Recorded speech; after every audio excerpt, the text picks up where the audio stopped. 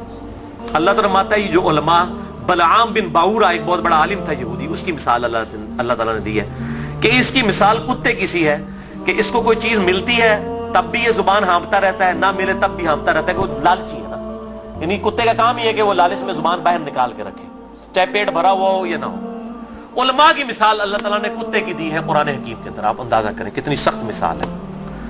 ہم بھی یہ بات کرتے ہیں، پنجابی ایک محاورہ ہے کتی چورانا رلی ہے، سنے ہیں نا، یعنی چور سے بچانے کے لیے، گھر کی حفاظت کے لیے کتا رکھا جاتا ہے۔ جب کتا ہی چوروں کو بتانا شروع کر دے کہ فلاں قیمتی مال فلاں جگہ پہ اس کو لوٹ لو، تو اس کو پنجابی میں کہا جاتا ہے کتی چورانا رل گئی ہے، یعنی کتا جو ہے وہ الٹا چوروں کے ساتھ مل گیا ہے۔ ہمارے علماء کی بھی مثال یہی ہے، وہ علماء جو اپنی پبلک کو یہ کہہ رہے ہیں قرآن و سنت ڈائریکٹ نہ پڑھنا گمراہ ہو جاؤ گے، تو یہ اس سے بڑی کیا دشمنی ہے؟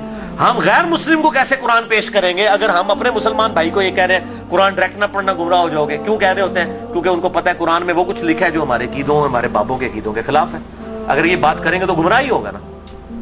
تو یہ جو پٹی پڑھا رہے ہیں، مجھے پتہ ہے اس سے بڑے اسلام کے دشمن کون ہیں۔ اب آپ ان کی پگڑیوں سے، داڑیوں سے، تسبیحوں سے، ان کی شکلوں سے دھوکہ نہ کھائیں، اسلام کے بہت بڑے دشمن ہیں یہ لوگ، اللہ تعالیٰ ان کے شر سے محفوظ فرمائے۔ تو بات کہاں سے کہاں نکل گئی؟ اللہ تعالیٰ فرماتا ہے ہم نے ماں باپ، ان کو ماں اور بیٹے دونوں کو جہان والوں کے لیے بہت بڑی نشانی بنایا تھا۔ ان ہذہ امتکم امۃ واحدہ، اے نبیوں کے ماننے والوں، یہ سب کی سب امتیں، تمام نبیوں کے پیروکار اور انبیاء کی تعلیمات ایک ہی تھی۔ وَأَنَا رَبُّكُمْ فَاعْبُدُونَ، اور میں تمہارا رب ہوں پس میری ہی عبادت کرو۔ یعنی عیسیٰ، موسیٰ، ابراہیم، نوح علیہم السلام اور محمد رسول اللہ صلی اللہ علیہ وسلم، یہ ایک ہی درخت کی شاخیں ہیں، ایک ہی درخت کے پھل ہیں، یہ کوئی ڈیفرنٹ تعلیمات نہیں ہے، بنیادی عقائد سیم ہے۔ ہاں وقت کے ساتھ ساتھ اللہ تعالیٰ نے شریعت کے اندر کچھ تبدیلی کی، لیکن بنیادی عقیدہ توحید سب کا سب ایک، اور وہی اللہ تعالیٰ نے بات کر دی، وَأَنَا رَبُّكُمْ، اور میں ہوں تمہارا رب، فَاعْبُدُونَ، پس میری عبادت کرو، وَتَقَطَّعُوا أَمْرَهُمْ بَيْنَهُمْ، مگر لوگوں نے پارا پارا کر دیا آپس میں دین کو، کُلٌّ إِلَيْنَا رَاجِعُونَ، سب کے سب کو لوٹ کر ہمارے پاس آنا ہے۔ اللہ تعالیٰ فرماتا ہے ہم نے ایک دین دیا تھا لیکن لوگوں نے فرقے بنا لیے۔ ایک تو یہ انبیاء کے نام پر یہ تقسیمیں ہوئیں، اور بعد میں پھر نبیوں کے ماننے والوں میں بھی بزرگوں کے نام پہ تقسیمیں ہو گئی۔ یعنی آج عیسائی، یہودی اور مسلمز نبیوں کے نام کے اوپر اپنے آپ کو ڈیوائیڈ کیا ہوا ہے نا، حالانکہ تعلیمات ایک ہیں۔ اور ہم کیوں اپنے آپ کو بہتر سمجھتے ہیں؟ ہم کسی نبی کا ڈینائی نہیں کرتے، لا نفرق بین احد من رسلی، ہم ایمان لانے میں کسی نبی میں فرق نہیں کرتے۔ لیکن یہودیوں کو دیکھیں، حضرت عیسیٰ کا انکار کرتے ہیں، محمد رسول اللہ کا انکار کرتے ہیں صلی اللہ علیہ وسلم۔ عیسائیوں کو دیکھیں، حضرت موسیٰ کو بھی مان رہے ہیں، حضرت عیسیٰ کو بھی مان رہے ہیں، ہمارے نبی کا انکار کر رہے ہیں۔ تو انہوں نے اپنی پگڈنڈی الگ کر لی ہے۔ اور ہمیں کیا تعلیم دی گئی کہ ہم عیسیٰ علیہ السلام کو بھی ویسا ہی پیغمبر مانتے ہیں جس طرح کہ اپنے محبوب صلی اللہ علیہ وسلم کو مانتے ہیں۔ ہمارے نزدیک نبی صلی اللہ علیہ وسلم کا انکار کرنے والا بھی ویسے ہی کافر ہے جس طرح کسی ایک پیغمبر کا انکار کرنے والا کافر ہے، سیم۔ یہ اللہ تعالیٰ نے، لیکن پھر امت کے اندر کیا ہوا؟ نبی صلی اللہ علیہ وسلم تو چلے گئے، اور آپ صلی اللہ علیہ وسلم کے بعد وقت جب گزرتا گیا، لوگوں نے اپنے بزرگوں، بابوں کے نام کے اوپر فرقے کھڑے کرنا شروع کر دیے۔ اس میں بزرگوں کا قصور نہیں تھا، یعنی امام حنیفہ، امام شافعی، امام احمد بن حنبل، امام مالک رحمہم اللہ اجمعین علیہم السلام رضی اللہ عنہم اجمعین، ان کا کوئی قصور نہیں ہے۔ انہوں نے کہیں نہیں کہا کہ ہمارے ناموں کے اوپر آپ فرقے بنائیں، اپنے ہمارے ناموں کے اوپر چیزوں کو ڈیوائیڈ کر دیں، ان کی کہیں یہ تعلیمات نہیں تھی۔ ان کی تعلیمات تو یہ تھیں کہ اللہ اور اس کے محبوب صلی اللہ علیہ وسلم کو فالو کیا جائے، اللہ اور اس کے محبوب صلی اللہ علیہ وسلم کی تعلیمات کو لے کر چلا جائے۔ انہوں نے کہیں نہیں کہا کہ ہمارے ناموں کے اوپر آپ فرقے بنا لیں۔ تو میں ان کو کنڈیم نہیں کر رہا۔ آج جب ہم عیسائیوں کو کنڈیم کرتے ہیں، معاذ اللہ استغفر اللہ، ہمیں کبھی گمان بھی نہیں ہوتا کہ حضرت عیسیٰ علیہ السلام کی ہم توہین کر رہے ہیں۔ ہم تو کہہ رہے ہوتے ہیں کرسچینٹی غلط ہے، عیسیٰ علیہ السلام تو وجیہاً فی الدنیا والآخرہ، ان کا کون انکار کر سکتا ہے؟ ان سے تو ہم محبت کرتے ہیں، ان کی محبت کو ہم اپنے ایمان کا حصہ سمجھتے ہیں۔ لیکن ان بزرگوں کے نام کے اوپر فرقے بننا شروع ہوئے، پھر آگے چلتا رہا کام یہاں تک پہنچا کہ اب آپ دیکھیں کہ اس حالت تک بگاڑ آ چکا ہے کہ انڈیا پاکستان کے اندر ایک امام حنیفہ رحمہ اللہ کے نام پہ فرقہ بنانے والے لوگوں کی اپنی حالت یہ ہو گئی ہے، انہوں نے اپنے ادھر جو 14ویں صدی کے دو بابے تھے ان کے نام کے اوپر فرقے بنا لیے، بریلوی اور دیوبندی، دونوں اپنے آپ کو حنفی کہہ رہے ہیں۔ دونوں اپنے آپ کو کہہ رہے ہیں کہ ہم امام حنیفہ کے پیروکار ہیں، اور دونوں ایک دوسرے کو ماشاءاللہ کافر بھی سمجھتے ہیں، گستاخ رسول بھی سمجھتے ہیں، مشرک بھی سمجھتے ہیں، ایک دوسرے کے پیچھے نمازیں پڑھنے کے قائل نہیں ہیں، اور اسی نام کے اوپر انہوں نے مسجدیں بھی الگ کر لی ہوئی ہیں، اور اس حد تک کہ آپ مسجد کے بارے میں دیکھتا ہوں لکھا ہوتا ہے اہل سنت والجماعت، بریکٹ میں لکھا ہوتا ہے حنفی، پھر آگے مزید بریکٹ لگائی ہوتی ہے دیوبندی. یعنی آپ دیکھیں کہ کس لیول تک ڈیوائیڈ کر دیا، کس لیول تک ڈیوائیڈ کر دیا امت کو. تھوڑا آگے ہو جائے، آگے ہو جائے، آگے ہو جائے. اور میں حیران ہوتا ہوں کہ انڈیا کے 2 شہروں کی بنیاد کے اوپر امت کو ڈیوائیڈ کر دیا. یہ دیوبند اور بریلی انڈیا کے 2 شہر ہیں، اس کے نام کے اوپر ڈویژن کر دی ہوئی ہے. یہی حال اہل حدیث کا ہے. کبھی اپنے آپ کو اہل حدیث کہیں گے، کبھی سلفی کہیں گے، کبھی کہیں گے غربا اہل حدیث، کبھی کچھ. کس لیول تک بگاڑ آ گیا. حتیٰ کہ اگر آپ اب یورپ میں چلے جائیں تو وہاں 2 فرقے بن چکے ہیں، اہل حدیث اور سلفی. اور سلفیوں میں بھی 2 ہیں، ایک تقلیدی سلفی ہیں اور ایک غیر مقلد سلفی ہیں. اور ابھی ایک اور شوشہ چھوڑا ہے مدخلی. یہ ایک اور فرقہ جو ہے وہ عرب کے اندر نکلا ہے، جو کہ اپنے علاوہ سب کو کہتا ہے کہ یہ اہل حدیث سے خارج ہیں، ہم کوئی بہت بڑے اہل حدیث ہیں. یہی ہوتا ہے میرے بھائیوں، جب یہ پارٹی بازی شروع ہوتی ہے نا، اس کا انجام یہی ہوتا ہے. خدا کے لیے اس طرف واپس آ جائیں جہاں ہمارے محبوب صلی اللہ علیہ وسلم ہمیں چھوڑ کر گئے تھے. ہوا سماکم المسلمین من قبل وفی ھذا. اللہ کے پیغمبر ابراہیم علیہ السلام نے اس قرآن کے نزول سے پہلے تمہارا نام مسلم رکھ دیا تھا، اور اس کتاب میں وفی ھذا اللہ نے بھی انڈورس کر دیا اپنے آپ کو مسلمان کو. کیوں اپنے آپ کو ڈیوائیڈ کرتے ہو؟ کس لیول تک ڈویژن کرو گے؟ پہلے کہتے تھے جی اگر ہم سنی شیعہ کی ڈویژن نہیں کریں گے تو پتہ کیسے چلے گا. چلو جی وہاں بھی مسئلہ حل ہوا. پھر آگے گئے جی نہیں اگر ہم حنفی شافعی مالکی حنبلی اہل حدیث نہیں کریں گے پتہ کیسے چلے گا. چلو وہاں بھی مسئلہ حل ہو گیا. پھر آگے نہیں جی اہل حدیث میں بھی اتنی پارٹیاں تھیں تو ہم سلفی کہیں گے تو تب پتہ چلے گا.